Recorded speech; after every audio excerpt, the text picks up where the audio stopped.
Yes. Now we are common lawyers, and I did not want to interrupt my sister. Now, but my point really is this: I do not underestimate the power or the influence that an MCA holds. Yes. That is not really my point. But my point is this: that we need to employ less restrictive measures that will allow these people, once they are elected, to at least familiarize themselves with their assignment and to understand it and to take it seriously. And now, just to demonstrate what has been done so far, is this: upon the election of the MCAs, I'm aware that they usually undergo a certain training. They employ staff to help them in doing what they are doing. But this argument, what it does, it brings out our prejudices. It brings out some of the assumptions and the presumptions that so many people have. People are assuming that if you are a degree holder, that you think logically, and probably when you engage in a venture, the venture is likely, or rather not even likely, the venture will be successful. That is an assumption. Yes. A rebuttable assumption. I have seen and I have met people who are even more educated, people who have even second degrees in terms of even masters. But these individuals cannot really speak logically and speak conclusively on matters that are touching themselves and even their people. So it becomes a rebuttable presumption that if you have gone through the 844, then you are more, you are wiser.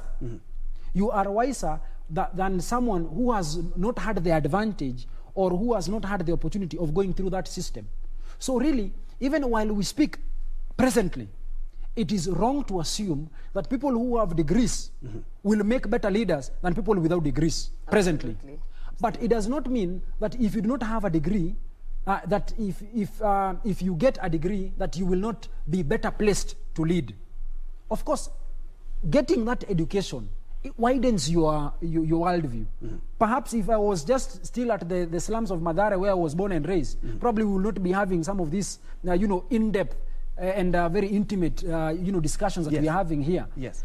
But having gone through the 844 and probably even having advanced even education even higher, has given me an opportunity of thinking deeply and even perhaps even logically. So I do not want to underestimate the value that education brings to an individual. But at the same time, we cannot just put people down because they do not have degrees at the moment, especially in view of the fact that even the government of the day that is charged with the responsibility of ensuring that we have an environment that allows everybody to access education and employment has not done it. About past 50 years since we got our independence, we cannot still easily access education. So you cannot now come and set as a pre-qualification criteria that you must have a degree requirement right now. It will be something that we should be looking forward to.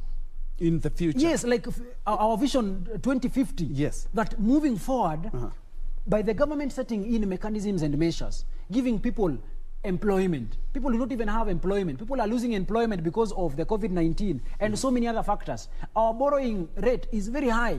People are being taxed excessively. So that even after you've gotten your 30,000, they take away 10,000, or they must take a big chunk of it. So you cannot use that money to invest in your children's education. And if you cannot invest in your children's education, then it means your child does not have better chances of getting to the university.